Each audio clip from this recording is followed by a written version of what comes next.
Have you ever noticed that, at some point, caring for others stopped being a spontaneous gesture and took on the weight of a silent obligation? You reply to messages even when bone-tired. You absorb other people's problems late into the night. You put your own plans on hold because there always seems to be someone, somewhere, whose urgency overrides yours. This posture initially manifests as pure kindness. Gradually, however, you realize that your energy flows exclusively toward the outside world, leaving almost nothing to nurture your inner self. Carl Jung identified a decisive moment in an individual's psychological trajectory: the realization that excessive devotion to others has transformed into an escape route from oneself. The mistake does not lie in caring, but in the fact that dedication has lost its autonomy, turning into a compulsive automatism.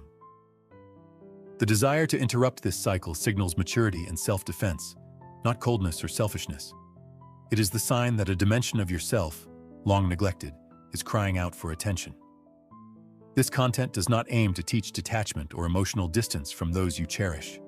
Instead, it proposes a deeper itinerary: the transition from an existence built on sacrifice toward reclaiming your own life, entirely free of guilt. If this premise resonated with you, it is hardly by chance. Perhaps the exhaustion of serving as everyone else's pillar of support, except your own, has reached its absolute limit. Stay with us until the end, for the shelter you distribute to the world is usually exactly what you deny to yourself. 1. The mask of the caretaker. The persona of the caregiver.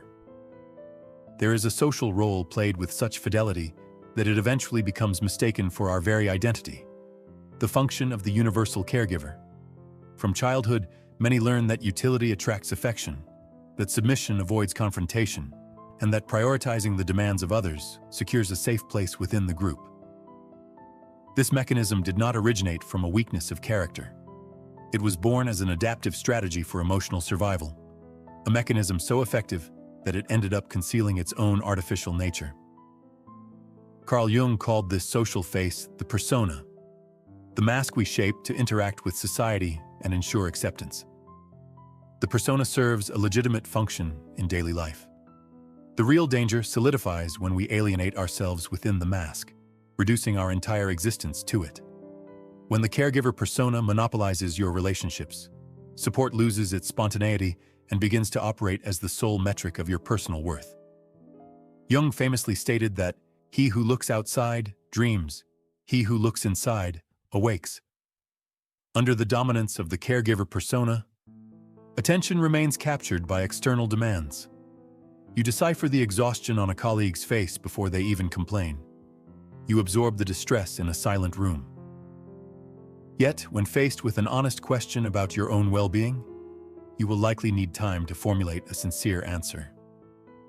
Imagine an individual who continuously carries a suitcase packed with everyone else's unresolved issues: a friend's dilemmas, a relative's demands, a superior's goals.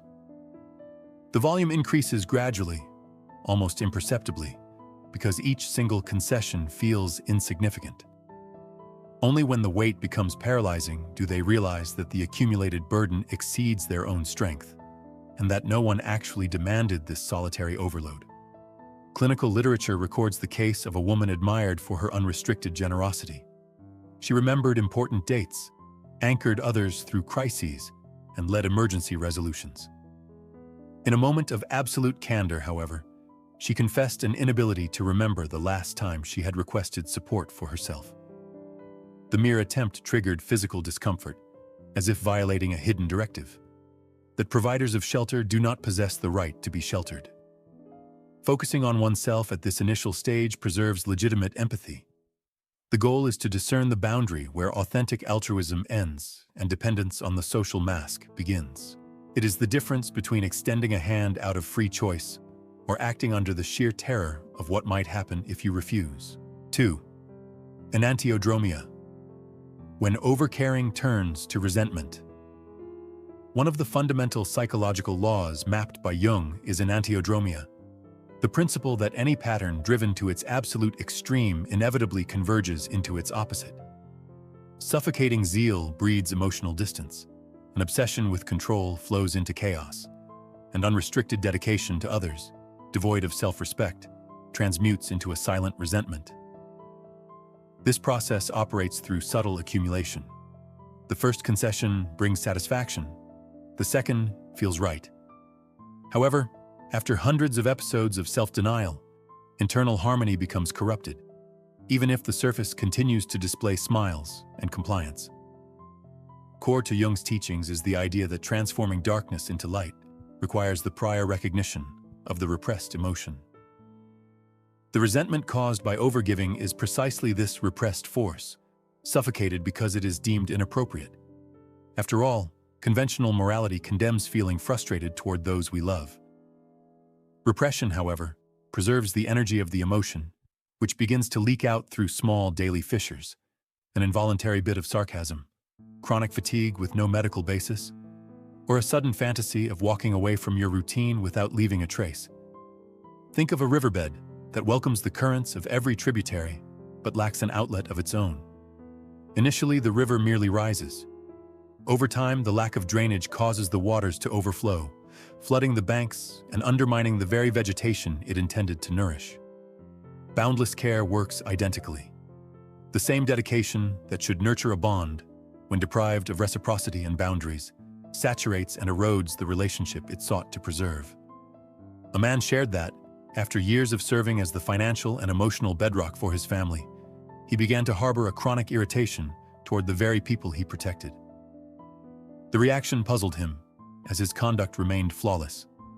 Upon pausing the automatic cycle and investigating his true feelings, he understood the reality. His hostility was not directed at his relatives, but at the sheer exhaustion of inhabiting a space where his own reality was never even questioned. Prioritizing yourself at this stage requires deciphering resentment before it becomes your only way to protest against burnout. It means recognizing that emptying your own essence for someone else is not a sign of superior love. It is often an urgent warning that you need to reestablish personal boundaries. If you recognize this movement in your own journey, leave a comment with the word that best defines the anguish you usually hide. Naming the feeling is the first step toward stripping it of its solitary power. 3. Projecting your own lack. Why you care for the pain of others. There is an uncomfortable question we rarely dare to ask. Why has your life story been structured to systematically prioritize the suffering of others? Depth psychology offers a challenging answer. Frequently, we soothe in others the exact wounds we have not yet learned to heal within ourselves. Jung defined this mechanism as projection, the automatic displacement of an intolerable psychic content onto the external world, attributing it to others. In the realm of compulsive altruism, projection takes on a highly sophisticated form. The individual does not project a flaw, but a lack. An inner child whose wounds were neglected develops a surgical aptitude for identifying vulnerability in others. Assisting someone else serves as an indirect path to self-repair, sparing the individual from the humiliation of admitting their own need for care. Imagine a mirror positioned to look exclusively at the outside environment. It faithfully reproduces every face that crosses its path, recording traces of fatigue and despair. Due to its fixed orientation, however, it remains incapable of reflecting its own structure. This is the mechanic of projective attention, hyperperceptive to external damage, yet completely alienated from its own pain. A young man recalled taking on the role of informal therapist for his social circle during his college years. He anticipated crises and decoded anxieties before his friends even noticed them.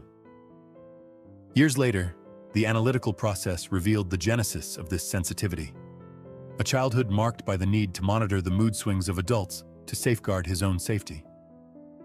His altruism was not a mature choice, but the only emotional language available for his survival. Neuroscience and developmental psychology validate this reading. Individuals compelled to regulate a volatile domestic environment in childhood often hyper-develop cognitive empathy, frequently at the expense of their own emotional self-perception. That which remains unconscious operates as fate, governing us from the outside. Reclaiming yourself at this stage does not destroy your sensitivity. The gain lies in the capacity to ask, What dimension of my own psyche is crying out for attention through the rescue I dedicate to others? 4. The inflation of the savior. When being needed becomes an identity. There is a subtle transition where altruism stops focusing on the well-being of the other and begins to feed the narcissism of the one who helps. Jung used the term inflation to describe the process where the ego takes possession of a grand archetype or role, extracting from it an artificial sense of superiority and existential relevance. By solidifying oneself as the indispensable figure, the one who solves deadlocks and never wavers, a part of the psyche begins to require the perpetual dependence of others to feel whole. This desire rarely operates consciously. The rational mind rejects the idea of rooting for someone else's fragility. However, the discomfort felt when a dependent gains autonomy and dispenses with your help serves as a valuable indicator. If resolving someone else's crisis leaves you feeling empty rather than relieved, your care has stopped being pure giving and has started operating as an identity crutch. Imagine a traveler who takes on the burden of every piece of luggage they encounter. Initially, their physical stamina is a source of pride. They bear the weight and maintain their pace. Yet, as the bags pile up, their individuality merges with the sheer volume of the burden they can carry. If the luggage of others were removed, they would lose the ability to define themselves marching only with their own weight. Jung understood ego inflation as a drastic loss of authenticity. Identifying with a messianic function distances the subject from their true essence, which is far more modest and vulnerable. The status of being indispensable temporarily mitigates an archaic dread of rejection, but it exacts a high price. The need to perpetually maintain a cycle of lack around you so that the hidden void does not return to consciousness. An elderly woman acted for 2 decades as the logistical and emotional center of her extended family, centralizing decisions and managing conflicts. The pride of this condition crumbled when an illness forced her to ask for help. To her shock, the family proved completely incapable of reciprocating the support. The deadlock did not stem from a lack of affection, but from the fact that she had structured a dysfunctional ecosystem where vulnerability was the exclusive monopoly of others. The turning point consists of investigating whether your intervention seeks the true emancipation of the other person, or if it merely aims to guarantee your own relevance. Maturity requires allowing others to walk on their own 2 feet, accepting the temporary discomfort of feeling less essential. 5. The guilt of stopping. Solitude as a necessary condition. The beginning of pulling back from compulsive demands is almost always accompanied by an immediate reaction: guilt. This feeling does not stem from a real ethical violation, but from the psychological shock of prioritizing your own needs over someone else's expectations. Jung argued that this discomfort does not signal a wrong turn, but rather that you are approaching your true psychological axis. Jung interpreted withdrawal through a different lens than our contemporary social dread. Strategic distance is not abandonment. It expresses the only environment in which individuality can manifest without the interfering noise of external demands. Inner discernment solidifies only when we cease the pursuit of external validation. As long as your availability remains absolute, your intimate reality will remain suffocated. Think of a gardener who spent a lifetime cultivating the neighborhood's plots, preventing the decay of everyone else's plants. Their own plot, forgotten and arid, withered away not from a lack of skill, but because the water resources were entirely channeled outward. When they finally decide to irrigate their own soil, they experience a strange remorse, as if damaging their surroundings, even though the neighbors never demanded such a level of self-destruction. A dedicated professional, after decades of serving both parents and children without reserving any breathing room, took a solitary 2-day retreat. He reported that the initial phase was dominated by a diffuse anxiety, akin to neglecting an urgent duty. Only the silence of the second day revealed the true diagnosis. The forgotten urgency was not a bureaucratic task, but the realization of his own identity, which had been silenced by an excess of obligations. Jungian solitude acts as a necessary recalibration, completely separate from pathological isolation. It is not about breaking legitimate emotional bonds, but about establishing an inviolable perimeter where your utility is temporarily suspended. It is within this truce that the neglected dimension of your psyche gains a voice. Learning to tolerate the remorse of setting boundaries means stripping guilt of its control over your decisions. The silence you have been avoiding might turn out to be the only zone where your identity has not yet been buried alive. 6. Withdrawing the energy. The return inward. After dismantling the persona, understanding enantiodromia, unmasking projection, and curbing inflation, the most discreet and vital stage of the journey solidifies: the deliberate withdrawal of psychic energy invested outwardly and its redirection toward the inner world. Jung defined psychic energy as a finite stream that requires conscious management. Constantly dispersing this force to feed the deficiencies of your environment drains the capital necessary for individuation, the process of differentiation by which a person becomes who they truly are. Reclaiming this energy does not cool real affection. It simply stops the funding of an inherited behavioral model maintained by the fear of rejection. Imagine a candle that consumes its own substance to pass fire to other wicks. The individual act seems irrelevant given the pool of wax. However, after generating hundreds of flames without a pause to rest, the structure collapses, not out of selfishness, but from a total lack of discernment regarding the limits of its own matter. A woman named Marina acted for years as the emotional anchor of her circle. Following a physical collapse that forced a hard pause, she adopted an entirely new conduct. Before agreeing to any cry for help, she questioned whether her compliance was born from an authentic desire or from a chronic dread of displeasing others. She did not abandon caring for her loved ones, but she ended her universal monitoring at the expense of her own health. The transition brought a surprise. Her essential bonds did not erode. On the contrary, they gained solidity because they stopped operating under the coercion of fear and began to be structured on the freedom of choice. The psychic energy rescued from neurotic altruism naturally turns inward, fertilizing your individuation.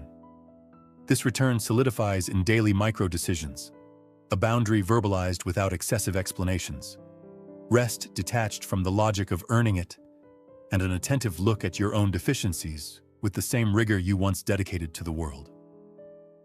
If this analysis gave a name to a process you are living through in secret, signal it with your support, not as a mere reaction to an external stimulus, but as a landmark validating your own perception. At the end of this journey, it becomes evident that forgetting the world was never the proposed goal. The analytical psychology of Carl Jung does not construct an apology for sterile selfishness, but issues a lucid summons: the interruption of self-abandonment in the name of the illusion of never failing anyone. Supporting those you love will remain integrated into your routine. Legitimate bonds preserve their value. The change lies in introducing a reflective filter prior to action.